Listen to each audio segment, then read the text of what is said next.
பிரியமானவர்களே, இயேசு கிறிஸ்துவின் நாமத்தில் உங்களுக்கு என் அன்பின் வாழ்த்துக்கள். எப்படி இருக்கிறீங்க? சுகமாக இருக்கிறீங்களா? சந்தோஷமாக இருக்கிறீங்களா? கடந்த வாரமெல்லாம் ஆண்டவர் உங்களுக்கு நல்லவராக இருந்து வழி நடத்தினாரா? ஆண்டவருக்குள்ளே நம்ம எப்பவுமே சந்தோஷமாக இருக்கணும். அவர் நமக்கு வாக்கு கொடுத்தபடி நம்மை விட்டு விலகவும் இல்லை, நம்மை கைவிடவும் இல்லை. நம்முடைய ஜெபங்களுக்கு பதில் கொடுத்து அற்புதம் செய்து கொண்டே இருக்கிறார். ஆண்டவருக்கு ஸ்தோத்திரம். இந்த நாள் இன்றைக்கு 4 மாவடியிலே திறப்பின் வாசல் ஜெபம் நடைபெற்றது. இந்த அநேக மாதங்களுக்கு பிறகு தேவனுடைய கூடாரம் நிரம்பி வழியும்படி ஜனங்கள் கூடி வந்து தேசத்திற்காக எழுப்புதலுக்காக ஜெபிக்க ஆண்டவர் உதவி செய்தார். ஆவியானவர் இன்றைக்கு பலமாய் ஊற்றப்பட்டு நிறைய பேருக்கு அற்புதங்களை செய்து மகிழ பண்ணினார். விடுதலை சுகம் பெற்று நிறைய பேர் இந்த மகிழ்ச்சியோடு இயேசுவை மகிமைப்படுத்தினார்கள். ஆண்டவருக்கு ஸ்தோத்திரம். இன்றைக்கு முதலாவது சில சாட்சிகளை நான் வாசித்த பிறகு உங்களுக்காக ஜெபம் இல்லை, நிறைய பேர் ஜெபிக்க காத்திருக்கிறீங்க. ஒவ்வொரு வாரமும் ஜெபிக்கிறேன், ஆண்டவர் இந்த வாரமாவது எனக்கு அற்புதம் செய்வான்னு காத்திருக்கிறேன், ஒன்று இது வரைக்கும் நடக்கலையே சொன்னு போனீங்களா? சில சமயம் ஆண்டவர் அப்படி தான் பொறுமையாக இருப்பார், அமைதியாக இருப்பார். நீங்கள் தொடர்ந்து கூப்பிடுறீங்களா, தொடர்ந்து விசுவாசிக்கிறாங்களான்னு அவர் சோதித்து பார்ப்பார். ஆமாம், சில சமயம் உடனே பதில் தர மாட்டார். நீங்கள் பைபிளில் பார்த்தீங்கன்னா 2 குருடர்கள் தாவீதின் குமாரனே இறங்குன்னு கூப்பிட்றாங்க. ஆண்டவர் பதிலே சொல்லாமல் போயிட்டே இருக்கிறார்.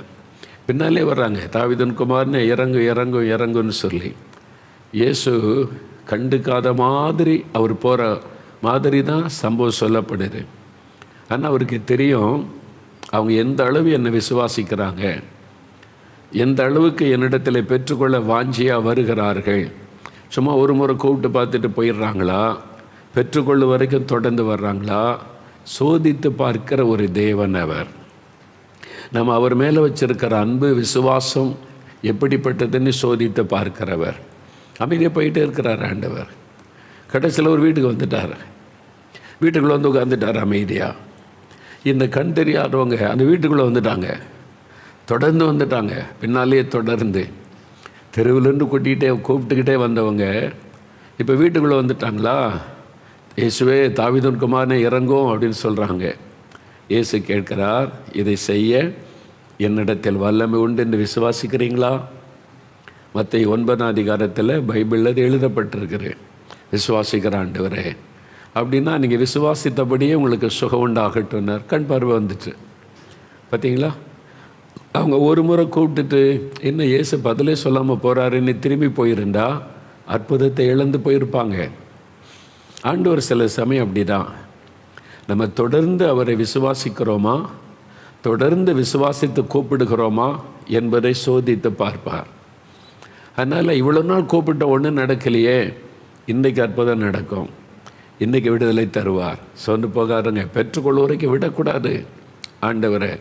அவர் அற்புதம் செய்கிறது எத்தனை பேருக்கு நீங்கள் பார்த்துருக்குறீங்கல்ல, அப்போ நீங்களும் விசுவாசத்தை விட்டு விடக்கூடாது. இப்போ சில சாட்சிகளை நான் வாசிக்கிறேன், அப்புறம் வீடியோவில் 2 சாட்சி பார்க்க போகிறீங்க. அப்புறம் நம்ம ஒரு 5 நிமிடம் ஜெபிக்க போகிறோம். நீங்கள் தான் ஜெபிக்கணும். உங்கள் ஜெபத்தை கேட்டு தான் இயேசு உங்களுக்கு அற்புதம் செய்வார். சரியா? நீங்கள் இல்லைங்க எனக்கு ஜெபிக்கலாம் தெரியாதுங்க, நாங்கள் கிறிஸ்தவங்கள்லாம் இல்லை சொன்னாங்க, இந்த நிகழ்ச்சியை பார்க்குறோம். ஜெபிக்கிறது கஷ்டமே கிடையாது. ஒரு தகப்பன்ட்ட பிள்ளை கேட்பாங்கல்ல, அப்பா எனக்கு இது வாங்கிட்டு வரீங்களா, அப்பா எனக்கு இது செய்கிறீங்களான்னு கேட்பாங்கல்ல, அதான் ஜெபம். அவர் நம்முடைய தகப்பன். நீங்கள் கிறிஸ்தவங்க இல்லாதவங்களாக இருக்கலாம், பரவாயில்ல. அவர் தான் உங்களை சிருஷ்டித்தவர், உங்களுக்காக சிலுவையில் ரத்தம் சிந்தினவர். நீங்கள் கிறிஸ்தவங்க கிடையாது, சர்ச்சுக்கெல்லாம் வர்றது கிடையாது, உங்கள் ஜெபத்தை கேட்க மாட்டேன் அப்படிலாம் இயேசு சொல்ல மாட்டார். நீங்கள் விசுவாசத்தோட, இயேசுவே எல்லோரும் சொல்கிறாங்க எங்களுக்கும் ஒரு அற்புதம் செய்யுங்க, எனக்கும் ஒரு சுகம் கொடுங்க, என் குழந்தைக்கும் ஒரு அற்புதம் செய்யுங்க, விசுவாசத்தோட சிம்பிள் ஜெபம், அவ்வளோதான். ஆண்டவர் ஒரு அற்புதம் செஞ்சிருவார். அதனால் கஷ்டமே கிடையாது.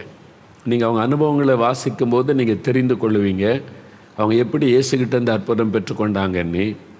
இயேசு எங்கே இருக்காருன்னு தெரிஞ்சால் அவர்கிட்ட போய் அற்புதம் பெற்றுக்கொள்ளலாம். எங்கே இருக்க 4 மாவட்டியில் இயேசு கிறிஸ்து சிலை ஏதாவது வச்சுருக்கீங்களா? வந்து அந்த சிலையை பார்த்து கும்பிடலாமா? இயேசு சிலையிலையும் இருக்க மாட்டார், படத்திலையும் இருக்க மாட்டார். இயேசு ஜீவனுள்ள ஆண்டவர். அவர் மனுஷனுடைய உள்ளத்தில் தான் வாசம் பண்ணுவார். உங்களுக்குள்ளே எனக்குள்ளே வாங்கன்னா உங்களுக்குள்ளே வருவார். இப்போ உங்கள் வீட்டில் இருக்கிறார். இயேசுடைய நாமத்தை நம்பி தானே நீங்கள் நிகழ்ச்சியை பார்க்குறீங்க.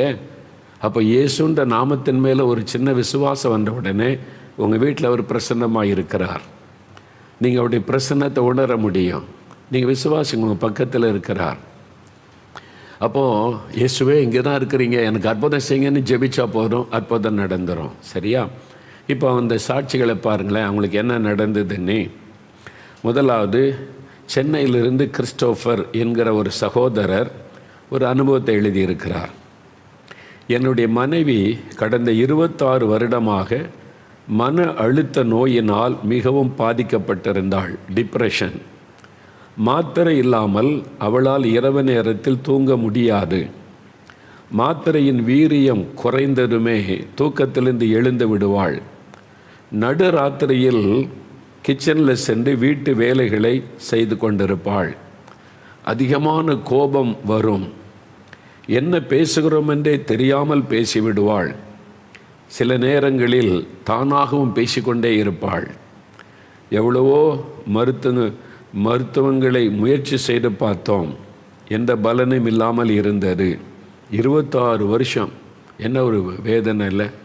26 வருஷம் ஒரு மனநிலை பாதிக்கப்பட்டு இப்படி இன்டிஃபரெண்ட்டாக நடந்தால் அந்த குடும்பம் எப்படி இருக்கும் யோசித்து பாருங்களேன். அந்த கணவருக்காக ஆண்டவரை துதிக்கணும். எவ்வளோ நாள் இந்த மனைவியை வச்சு என்றைக்காவது ஆண்டு சுகந்தருவான்னு விசுவாசத்தோடு காத்திருந்திருக்கிறாங்கல்ல பாருங்கள். 26 வருஷம். 2021ஆம் ஆண்டில் நடைபெற்ற அற்புத பெருவிழா நேரலை ஜெப நிகழ்ச்சியில் ஜெப வேளையில் நீங்கள் வியாதிப்பட்டவர்களின் விடுதலைக்காக ஜெபம் செய்தபோது, அற்புத பெருவிழா ஒவ்வொரு மாதமும் முதல் ஞாயிற்றுக்கிழமை, அடுத்த வார ஞாயிற்றுக்கிழமை 6ஆம் தேதி அற்புத பெருவிழா நம்ம இதே மாதிரி டிவியில் நீங்கள் பார்க்கலாம். இப்போ இருக்கிற மற்ற ஜெபம் கிடையாது. அதில் பாட்டு, சாட்சி, அப்புறம் உங்களுக்காக ஜெபம், அற்புதத்துக்காக, அவ்வளோதான். அதே மாதிரி அற்புத பெருவிழா ஜெப வேளையில் நீங்கள் வியாதிப்பட்டவர்களின் விடுதலைக்காக ஜெபம் செய்த போது உங்கள் அருகில் உள்ள வியாதிப்பட்டவர்கள் மீது கை வைத்து ஜெபியுங்கள். இப்பொழுதே இயேசு ஒரு விடுதலை தருவார், விடுதலை பெற்றுக்கொள்வீர்கள் என்று நீங்கள் சொன்னீர்கள். நானும் என்னுடைய வாலிப மகனும் என் மனைவியின் தலை மீது கை வைத்து ஜெபம் செய்தோம். பாருங்கள், வீட்டில் கணவன், மனைவி, ஒரு மகன். மனைவி தான் பாதிக்கப்பட்டிருக்கிறாங்க. இப்போ அந்த கணவனும் அந்த மகனும் சேர்ந்து அவங்க மனைவியினுடைய தலையில் கை வைத்து இயேசுவின் நாமத்தில் ஜெபிக்கிறாங்க. இயேசுவே சுகமாக்கும், இயேசுவின் நாமத்தில் சுகமாக்கட்டும், அவ்வளோதான் ஜெபம். அவங்க ஜெபிக்கிறாங்க. அன்றிலிருந்து என் மனைவியின் மனநிலையில் நல்ல மாற்றங்கள். மாத்திரை இல்லாமலேயே நிம்மதியாக என் மனைவி தூங்குகிறார். சாந்தமாக மாறிவிட்டார். இத்தனை நாட்களும் சோதித்து பார்த்த பின்னர் தான் இந்த சாட்சியை நாங்கள் எழுதுகிறோம். விசுவாசத்தோடு நானும் என் மகனும் ஜெபித்த ஜெபத்தை கேட்டு என் மனைவியின் 26 வருட பாதிப்பிலிருந்து ஒரு நிரந்தர விடுதலை கொடுத்த இயேசுவுக்கு நன்றி. பாருங்கள், 26 வருட பிரச்சனை, எவ்வளோ மருந்து மாத்திரை சுகம் உண்டாகலை. ஒரு சின்ன ஜெபம். அது எப்படிங்க ஒரு சின்ன ஜெபம் 1 நிமிஷம் 2 நிமிஷம் ஜெபிக்கிறனால மாறிடுமா?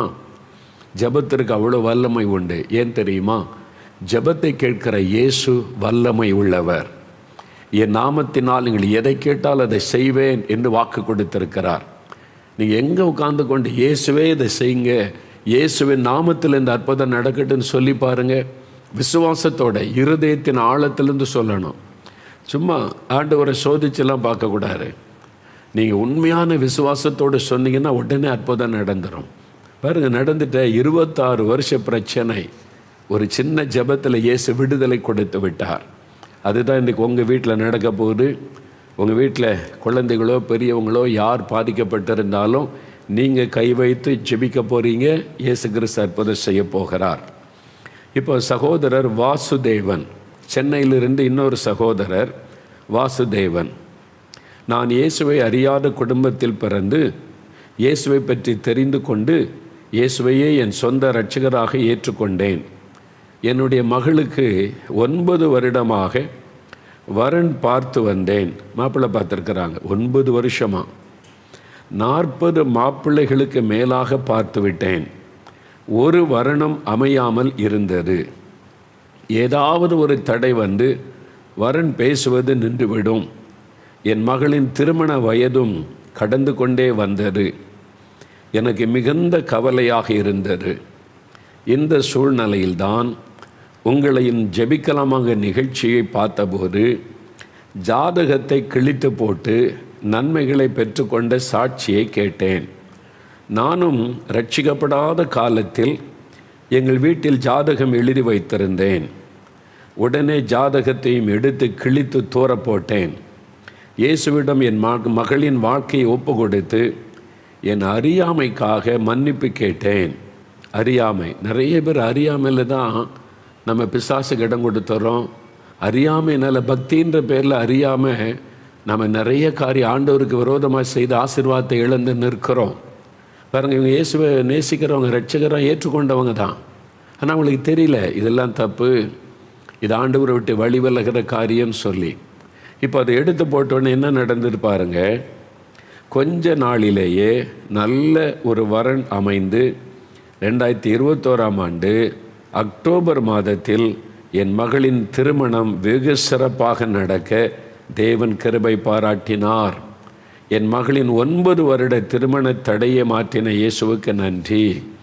பாருங்கள், அன்பு சகோதரர் வாசுதேவன் அவளுக்கு ஆண்டவர் ஜெபத்தை கேட்டு மகளுக்கு நல்ல வாழ்க்கை அமைத்து கொடுத்தார்.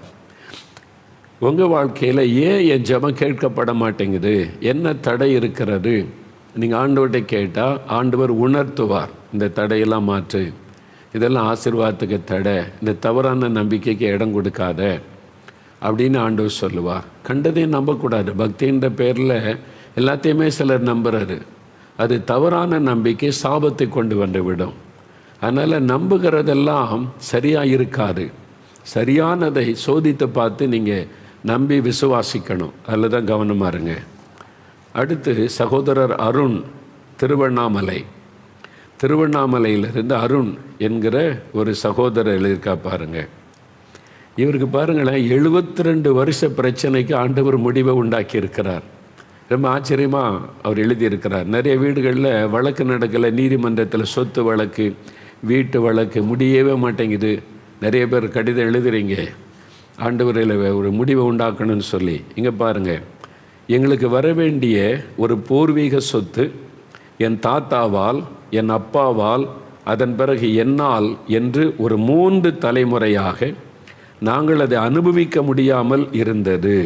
தாத்தா காலத்தில் உண்டான நிலத்து பிரச்சனை பேரங்காலம் வரைக்கும் முடியலை. 72 வருஷமாக நாங்கள் அதை அனுபவிக்க முடியாமல் இருந்தது. கோர்ட் கேஸ் என்று அலைந்து பார்த்து விட்டோம். நீதிமன்ற வழக்கு எத்தனை வருஷம் தலைமுறையாக நடக்குது பாருங்கள். அதனால தான் இயேசு சொன்னார், நீங்கள் உங்களுக்கு பிரச்சனை வந்ததுன்னா நீங்கள் கோர்ட்டுக்கு போகிறதுக்கு முன்னாலேயே வழியில் ஒப்புரவாயிருங்க. சொத்து பிரச்சனை, நில பிரச்சனை, இது மாதிரி காரியம்னா கோர்ட்டுக்கு போகிறதுக்கு முன்னால் ஒப்புரவாக்கி கொள்ளுங்க. இல்லாட்டா உங்களோட சொத்தெல்லாம் விற்று தீர்ந்தாலும் அந்த வழக்கு முடியாது, நீங்கள் பாதிக்கப்பட்டு போவீங்கன்னு இயேசு சொல்லியிருக்கிறார், பைபிளில் இருக்குது.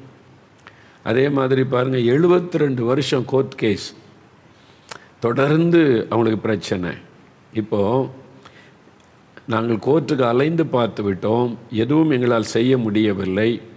உங்களுடைய ஜெபிக்கலாமாங்க நிகழ்ச்சியை தொடர்ந்து பார்த்து 1 வருடமாக ஜெபம் செய்து வந்தோம்.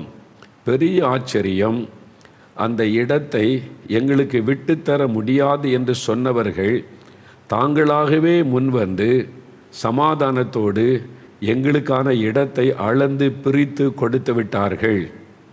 அவர்களை பற்றி நன்கு அறிந்த ஊரே ஆச்சரியப்படுகிறது. இதை எந்த கோர்ட்டு கேஸும் செய்ய முடியாது, என் இயேசுவால் மட்டுமே முடிந்தது. கிட்டத்தட்ட 72 வருட போராட்டத்திற்கு சமாதானத்தின் தேவன் ஒரு சுமூகமான சமாதானமான முடிவை கொடுத்து எங்களோடு இந்த வழி நடத்துகிறார். இயேசுவுக்கு நன்றி. பாருங்கள், இந்த தம்பி இந்த சாட்சி எழுதியிருக்கு. 72 வருஷ பிரச்சனைங்க, இவங்களை மாற்ற முடியாது. இவங்களா சமாதானமாக எழுதி கொடுத்தாங்க. ஊரே ஆச்சரியப்படுதான்.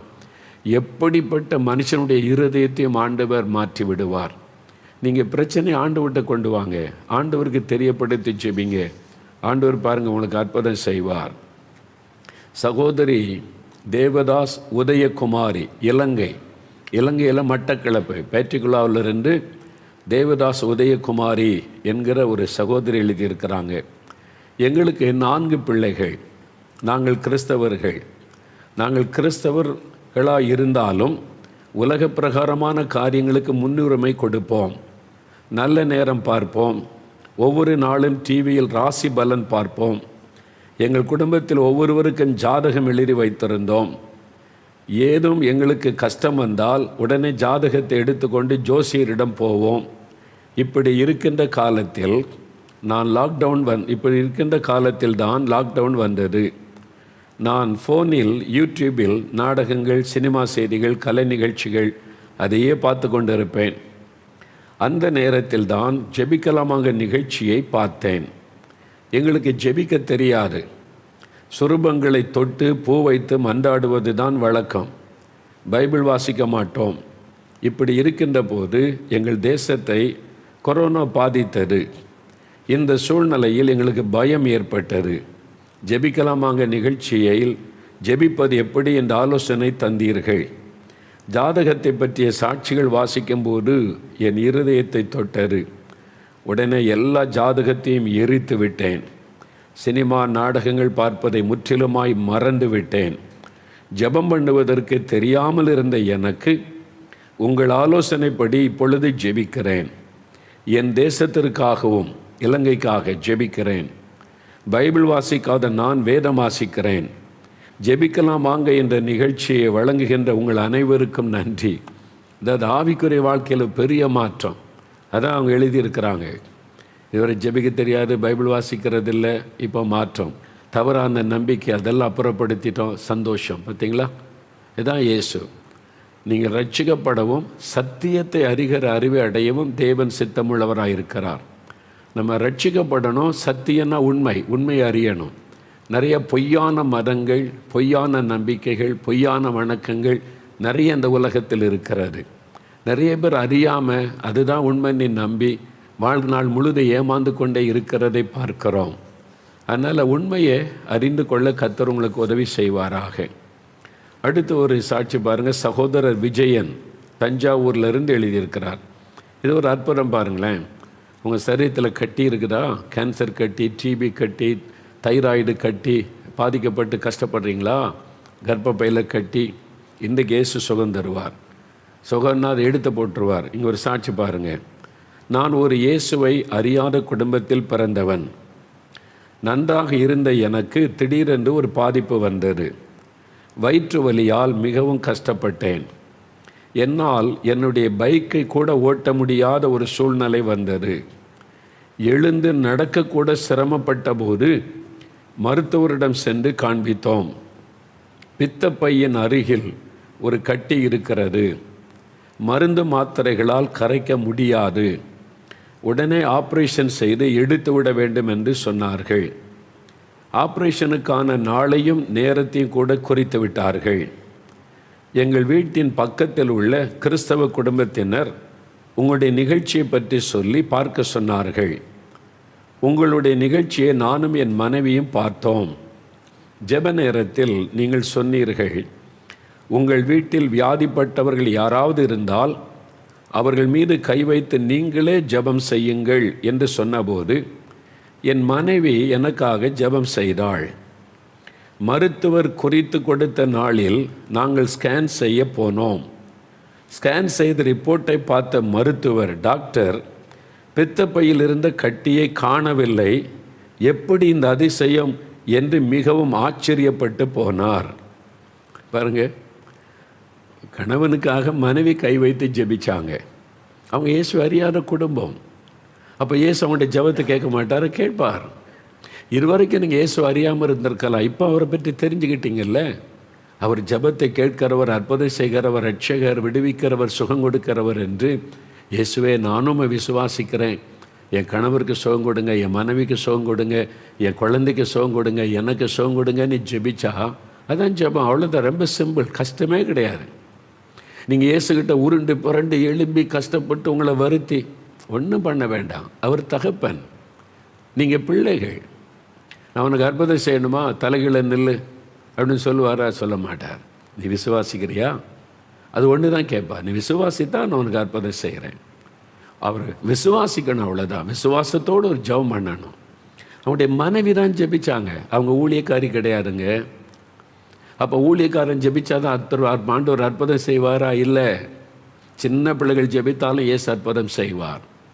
அவர் எல்லாருடைய ஜெபத்துக்கு மரியாதை கொடுக்கிற ஒரு ஆண்டவர். உங்கள் ஜெபத்துக்கு அவர் மரியாதை தருவார். பாருங்கள், நீ கிறிஸ்தவெல்லாம் கிடையாது, உன் ஜெபத்துக்கு நான் ஏன் பதில் தரணும் அப்படின்னு இயேசு சொன்னாரா? சொல்லலை. நீ முதல்ல மதமாறு, அப்போ தான் அற்புதம் செய்வேன்னு சொன்னாரா? சொல்லலையே. இயேசு யாரையும் மதமாறு சொல்லுகிற தேவன் அல்ல. அவர் மதத்தை பற்றியே பைபிளில் பேசவே இல்லை.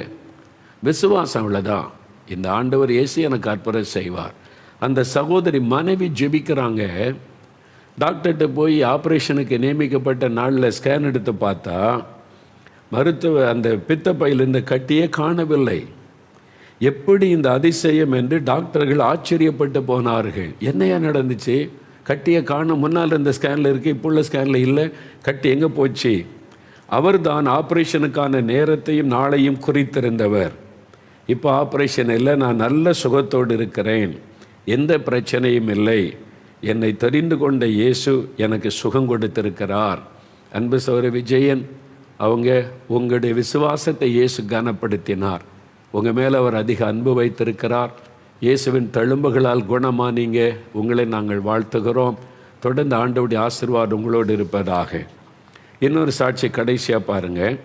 சகோதரி ஆன்சி ஃபெலிக்ஸ், கேரளாவிலிருந்து ஆன்சி ஃபெலிக்ஸ் அப்படி எழுதியிருக்காங்க. சகோதரி, என் பெயர் ஆன்சி ஃபெலிக்ஸ், நான் கேரளாவில் உள்ள பாலக்காட்டில் வசிக்கிறேன். நாங்கள் கேத்தலிக் திருச்சபையை சேர்ந்தவர்கள். எனக்கு திருமணமாகி 2 பிள்ளைகள் உள்ளன. முதல் குழந்தை பெயர் மரியா ஃபவுஸ்டினா, 3 வயதாகிறது. என் முதல் குழந்தை 2021 மே மாதத்திலிருந்து வெள்ளிக்கிழமை மற்றும் அமாவாசை நாட்களில் இரவு 12 மணிக்கு பிறகு அழ ஆரம்பித்து விடுவாள்.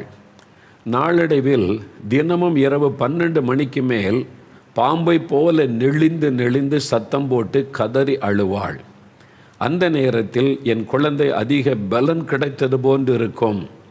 யாராலும் அவளை கட்டுப்படுத்தவே முடியாது. ரொம்ப நேரம் பாம்பை போல நெளிந்து கொண்டு அழுவாள். பகல் நேரங்களில் நன்றாக இருப்பாள். ஒவ்வொரு இரவும் தூக்கமில்லாமல் பிசாசு பிடியினால் மிகவும் கஷ்டப்பட்டிருந்தாள். பார்த்தீங்களா, 3 வயசு குழந்தைங்க, எவ்வளோ கஷ்டம் இல்லை. ஒரு பிசாசு, பாம்பின் ஆவி அந்த குழந்தைக்குள்ளே நுழைஞ்சி வாதிக்குது. ராத்திரி 12 மணி ஆனால் அழ ஆரம்பிக்குது. அது மாதிரி கஷ்டம். இந்த சிறிய வயதில் என் குழந்தை இவ்வாறு கஷ்டப்படுகிறது எங்களுக்கு மிகுந்த வேதனை அளித்தது. உங்கள் ஆலோசனைப்படி 2021 நவம்பர் 26 அன்று என் பிள்ளைக்காக நானும் என் குடும்பத்தினரும் உபவாசித்து ஜெபித்தோம். நல்ல கவனிங்க, உபவாச ஜெபம் ரொம்ப அவசியம். வாரத்தில் ஒரு நாளாவது எல்லா தெய்வ பிள்ளைகளும் சாப்பாட்டை ஒதுக்கி உபவாசம் பண்ணி ஜெபிக்க வேண்டும். வாரத்தில் ஒரு நாள் உங்களுக்காக குடும்பத்துக்காக உபவாசி ஜெபிங்க.